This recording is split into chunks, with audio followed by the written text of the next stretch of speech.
70,000 মানুষ বিনা হিসাবে জান্নাতে যাবে, তারা কারা?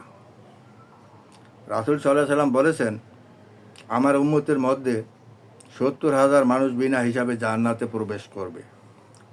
তারা হলো যারা দাগ কেটে রোগের চিকিৎসা করে না। নাম্বার 2, অন্যের কাছে রুকাইয়া বা ঝাড়ুফু করে না।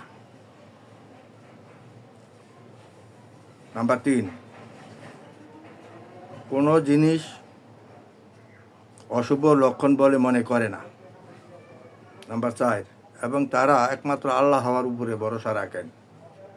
সহিহ বুখারী 5705 ও 3414।